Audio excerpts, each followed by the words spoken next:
अच्छा तो आज हमारे पास है तखल्लुस भोपाली की किताब पोस्टमार्टम। और नाम से ही लगता है कि इसमें चीर-फाड़ तो है, हम्म। लेकिन शख्सियतों की। मुसन्निफ ने भोपाल की कई मशहूर हस्तियों पर ऐसे दिलचस्प खाके लिखे हैं ना हम्म। कि आप हंसते भी हैं और सोचते भी हैं। बिल्कुल। और ये सिर्फ लफ्जी पोस्टमार्टम नहीं है, ये इस दौर के मतलब पूरे समाजी ढांचे का, उसकी मुनाफिकतों का पोस्टमार्टम है। तखल्लुस भोपाली का कलम एक निश्तर जैसा है, जो मजाक की हल्की सी तह के नीचे छुपे गहरे जख्मों को खोल कर रख देता है। और आज हम इसी किताब से एक खास किरदार को समझने की कोशिश करेंगे। एक शायर जिनका नाम था शेरी भोपाली। तो हमारा मकसद सिर्फ ये जानना नहीं कि वो कौन थे, बल्कि उनकी कहानी के जरिए ये देखना है कि मुसन्निफ उस दौर के शायरों, उनके हालात और माशरे के रवैये पर कैसी गहरी चोट कर रहे हैं। ये एक शख्स की कहानी में पूरे जमाने की दास्तान है। बहुत खूब कहा आपने। तो फिर शुरू करते हैं शेरी भोपाली की इस दिलचस्प और कुछ तल्ख दुनिया का सफर। तो सबसे पहला सवाल, ये शीरी भोपाली साहब थे कौन? किताब में उनका तारुफ शायर शबे मालवा के तौर पर कराया गया है, यानी भोपाल की शायरी की दुनिया के एक अहम नाम। लेकिन इनकी शोहरत का असल अंदाज़ा मुझे एक बड़े दिलचस्प वाक़ये से हुआ जो किताब में दर्ज है। और हैरत की बात यह है कि उसमें शहर का सबसे बड़ा पुलिस ऑफिसर शामिल है। आप मिस्टर यंग वाले वाक्य की बात कर रहे हैं? जी वही। ये कैसे हो सकता है कि एक अंग्रेज इंस्पेक्टर जनरल पुलिस, जो सुल्ताना डाकू जैसे केसेस के लिए मशहूर था, वो भोपाल के एक शायर को ढूंढ रहा हो? कहानी कुछ यूं है कि मिस्टर यंग को किसी काम से शीरी भोपाली की जरूरत पड़ी। उन्होंने अपने एक सब इंस्पेक्टर को बुलाया और पूछा, डियर दारोगा जी, तुम असगर शीरी को जानता है? और जाहिर है दारोगा जी ने लाइल्मी का इजहार किया होगा। एक पुलिस वाले का शायरों से क्या लेना देना। बिल्कुल यही हुआ। उसने हैरानी से पूछा, कौन असगर शीरी हुजूर? इस पर मिस्टर यंग गुस्से से झुंझुलाकर बोले, तुम कैसा शहर का दारोगा है जो असगर शीरी को नहीं जानता, वो जो गालबी करता है। हाँ हाँ हाँ, ये फिक्रा गालिबी करना बहुत शानदार है। ये कोई अदबी इस्तिलाह तो है नहीं, ये इस दौर की मकामी बोली का कोई मुहावरा लगता है, जो खास शीरी भोपाली के लिए ही बना हो। तो इसका मतलब क्या हो सकता है? क्या वो गालिब की नकल करते थे? नहीं, मेरे ख्याल में यहाँ मतलब नकल करना नहीं है। इससे मुराद शायरों वाली वो खास वज़ाक़ता, वो लाओबालीपन, शायद लंबा कुर्ता पहनना, बालों का एक खास अंदाज, बात करने का लहजा, यानी वो सब कुछ जो एक शायर की पहचान बन जाता है। और ये पहचान इतनी पुख्ता थी कि शहर का अंग्रेज पुलिस चीफ भी उन्हें इसी हवाले से जानता था। ये उनका ट्रेडमार्क था। अच्छा, तो ये तो हुई उनकी ज़ाहिरी पहचान। लेकिन मुसन्निफ बताते हैं कि उनकी शख्सियत का सबसे बड़ा कमाल उनकी हाजिर जवाबी थी। कहते हैं कि वो महफिल में ऐसी बात कह जाते थे कि बड़े से बड़ा फनकार भी स्पीचलेस हो जाता था। और उसकी सबसे बेहतरीन मिसाल सदर मंजिल के उस मशहूर मुशायरे का वाकया है, जिसने महफिल को हाईजैक ही कर लिया था। हाँ, वो किस्सा तो कमाल है। जरा मंजर सोचे ना, भोपाल की सदर मंजिल में बड़ा मुशायरा चल रहा है। अल्लामा अनवर साबरी जैसा बड़ा शायर अपना कलाम सुना रहा है और पूरी महफिल पर एक वज्द का आलम तारी है। इसी बीच एक साहब को जोश आया, कैमरा निकाला और अल्लामा साहब की तस्वीर खींचने के लिए खड़े हो गए। और अल्लामा साहब जो अपने कलाम में डूबे हुए थे, उनका ध्यान भटक गया। जी, उन्होंने शेर अधूरा छोड़कर उन साहब से पूछा, मियाँ साहबजादे, मेरा फोटो खींचकर क्या करोगे? अब वो साहब को जवाब देते, उससे पहले ही डाइस पर बैठे शीरी भोपाली ने वहीं से आवाज लगाई, बच्चों को डराएंगे। और बस महफिल का सारा संजीदा माहौल वहीं खत्म हो गया। मुसन्निफ लिखते हैं कि शायरी वहीं की वहीं रह गई और पूरी फिजा में एक जबरदस्त कहकहा गूंजा।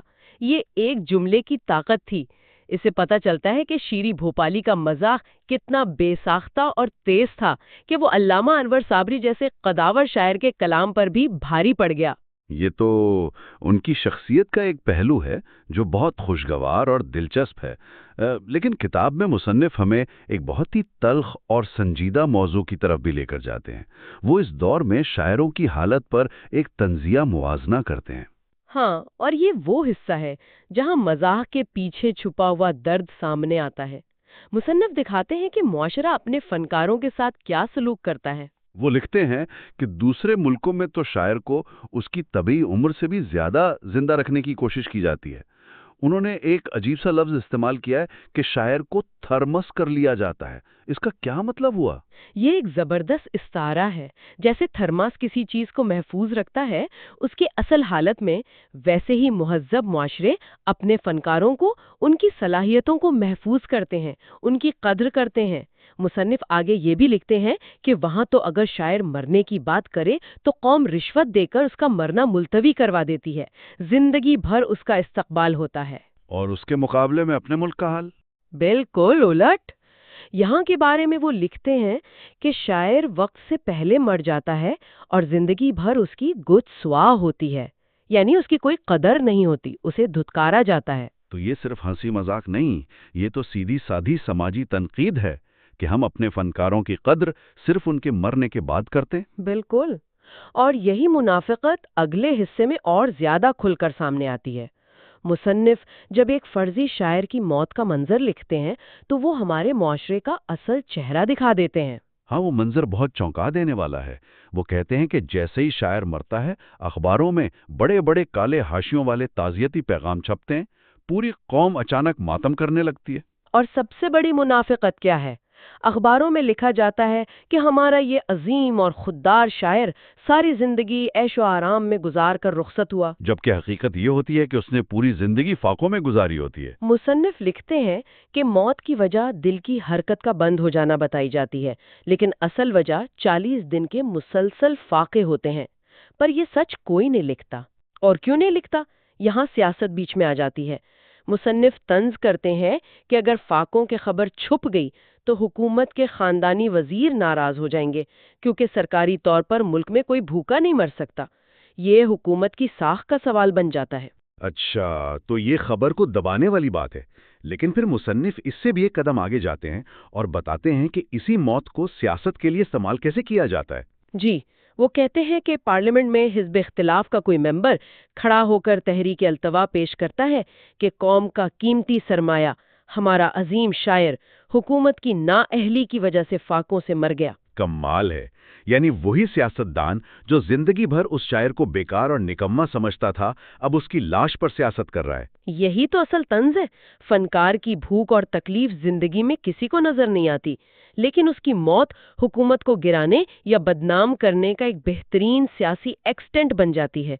ये इस माशरे का अलमिया है जहाँ एक फनकार की मौत भी महज एक खबर और सियासी हथियार बनकर रह जाती है। उस तल्ख हकीकत से वापस अगर शेरी भोपाली की शख्सियत पर आएं, तो मुसन्निफ उनके लिबास को भी बड़ी दिलचस्पी से बयान करते हैं। वो उसे उनका रजिस्टर्ड ट्रेडमार्क कहते हैं। काली टोपी, सुर्ख दस्ते वाली काली शेरवानी, चौड़ीदार पजामा और क्रीम रंग के जूते। और मुसन्निफ मजाक में ये भी लिखते हैं कि अगर कोई और ये लिबास पहन ले तो शेरी भोपाली इस पर मुकदमा भी कर सकते हैं, क्योंकि ये उनके नाम पर रजिस्टर्ड है। ये कहने का एक अंदाज है कि ये लिबास उनकी शख्सियत का इतना लाजमी हिस्सा था कि उनके बगैर उसका तस्वुर भी नहीं किया जा सकता था। लेकिन उनकी शख्सियत की एक और ख़ास बात थी, जिसकी मुसन्निफ बहुत तारीफ करते हैं, और वो है उनका पेशा वराना रवैया। वो बताते हैं कि शेरी भोपाली को जब भी किसी मुशायरे में बुलाया, वो बगैर किसी नखरे के पहुंचे। इसके बरक्स मुसन्निफ एक फर्जी नाआमूज शायर की मिसाल देते हैं जो ना आने के 100 बहाने बनाता है। पाए जाने वाले दिखावे और झूठी अना पर एक जबरदस्त तंज है कि नियत मेरा कलाम चुराने की थी, तो मैंने अपनी सारी गजलें घड़े में बंद करके जमीन में दबा दी। ये सब बातें दरअसल उस शायर की अपनी अहमियत जताने के तरीके हैं। वो ये दिखाना चाहता है कि वो इतना बड़ा शायर है कि जिगर जैसा उस्ताद भी उसका कलाम चुराने आ गया। ये अदबी दुनिया की अंदरूनी सियासत और हसद पर गहरी चोट है। और जब मुसन्निफ उससे तंग आकर कहते हैं कि भाई सीधा बताओ आओगे या नहीं, तो वो मरते मरते पूछता है, ये तो बताइए खाने का इंतजाम है या घर से खा कर आऊं। और जैसे ही उसे पता चलता है कि खाने का कोई इंतजाम नहीं, तो वो बेहोश हो जाता है। भोपाली की सादगी और पेशावराना दयानतदारी को उजागर करना है। मुसन्निफ ये बता रहे हैं कि एक हकीकी फनकार अपने फन के साथ मुखलिस होता है, उसे ऐसे बहानों और नखरों की जरूरत नहीं पड़ती। जबकि जो खोखले होते हैं वो ऐसी ही हरकतों से अपनी अहमियत बनाते हैं। लेकिन यहाँ एक और तजाद भी है। मुसन्निफ लिखते हैं कि शेरी भोपाली की कदर भोपाल से ज्यादा भोपाल के बाहर थी। हाँ, और ये आज भी बहुत से फनकारों के साथ होता है। जिसे हम घर की मुर्गी दाल बराबर कहते हैं। बिल्कुल। मुसन्निफ बताते हैं कि बाहर के मुशायरों में उनकी खूब खातिर होती थी, आने जाने का किराया और यहाँ तक कि घर का खर्च भी मिलता था। लेकिन भोपाल में उनसे मुफ्त में कलाम सुना जाता था, ज्यादा से ज्यादा कोई बीड़ी पान का खर्च दे देता था। इसी पर मुसन्निफ मायूस होकर लिखते हैं, न मालूम हमारे मुल्क में शायर क्यों पैदा होते हैं। ये एक बहुत ही कड़वी सच्चाई है, खास तौर पर मकामी सतह पर फनकारों की नाकदरी की। मुआशरा उनसे मुफ्त में तफरीह चाहता है, लेकिन उनके फन की कीमत अदा करना नहीं चाहता। और इस खाके का जो आखिरी हिस्सा है, वो शायद सबसे ज्यादा चौंका देने वाला और गहरा तंज है। ये शेरी भोपाली की सरकारी मुलाजमत के बारे में है। वो किसी देहाती महकमे में लोकगीत लिखने पर मामूर थे। यानी एक गजल गो शायर जिसकी अपनी एक पहचान थी, उसे सरकारी हुक्म पर लोक गीत लिखने पड़ रहे थे। यहीं से अलमिये का आगाज होता है। जी, और कैसे लोकगीत? मुसन्निफ उसकी एक मिसाल भी देते हैं। ये एक गीत का नमूना है जो शेरी भोपाली ने मुबैना तौर पर लिखा। तेरी गाय ने जो लगड़ा पहना, लगती है किसी सुंदर। मेरे बैल ने जो पगड़ी बांधी, लगता है जैसे राजा। जाकर कहीं यूं के बंद करो बकवास, जाओ काटो जाकर अपना अपना घास। ये सुनने में तो बिल्कुल बेतुका और मजाहिया लगता है, लेकिन इसके पीछे जो तंज है वो बहुत गहरा है। मुसन्निफ इसकी खुद वजाहत करते हैं। हाँ, वो क्या कहते हैं इस बारे में? ये तो बिल्कुल बेमायनी शायरी लग रही है। मुसन्निफ कहते हैं कि हुकूमत अब इनकलाबी शायरी या गहरे समाजी मसाइल पर मबनी शायरी नहीं चाहती। वो ऐसी शायरी चाहती है जो आवाम को पगड़ी और लगड़ी यानी गैर जरूरी और सतही बातों में उलझा कर रखे, ताकि आवाम इन बेमाना पहेलियों में खोए रहें और कभी हुकूमत से महंगाई, बेरोजगारी या नाइंसाफी जैसे असल मसाइल पर सवाल न कर सकें। ये फन को प्रोपेगेंडा के लिए इस्तेमाल करने की एक बेहतरीन मिसाल है। एक फनकार की तख्लीकी सलाहियतों को किस तरह बेमाना कामों पर लगाकर जाया किया जाता है, ये उसकी एक तल्ख तस्वीर है। तो अगर हम इस सारी गुफ्तगू को समेटें, तो शेरी भोपाली सिर्फ एक हाजिर जवाब और मजाहिया शायर नहीं थे। वो एक उसूल पसंद फनकार थे, जो अपने इर्द गिर्द की अदबी दुनिया के दिखावे और मुनाफिकत से बिल्कुल अलग थे। उनकी सादगी ही उनकी सबसे बड़ी ताकत थी। बिल्कुल। और ये खाका सिर्फ शेरी भोपाली की सवाने अमरी नहीं है। तखल्लुस भोपाली ने उनके किरदार को एक आईने की तरह इस्तेमाल किया है, जिसमें हमें उस पूरे दौर का अक्स नजर आता है। फन की नाकदरी, मौत के बाद की मुनाफिकाना कदरदानी, अदबी हलकों की अंदरूनी सियासत और हुकूमत की तरफ से फन का अपने मकासद के लिए इस्तेमाल, ये तमाम मौज़ूआत इस एक खाके में समो दिए गए हैं। और यहीं पर हम अपने सुनने वालों के लिए एक सोच छोड़कर जाते हैं। तखल्लुस भोपाली ने ये बातें कई दिहाइयां पहले लिखी थीं। ये सोचने की बात है कि क्या आज, इतने सालों बाद, हमारे मुआशरे में फनकारों के हालात बदल गए हैं, या आज भी उन्हें वैसी ही समाजी नाकदरी, रियासती दबाव और मौत के बाद की मुनाफिकाना वाह-वाह का सामना है, जैसा कि शेरी भोपाली के इस खाके में दिखाया गया है।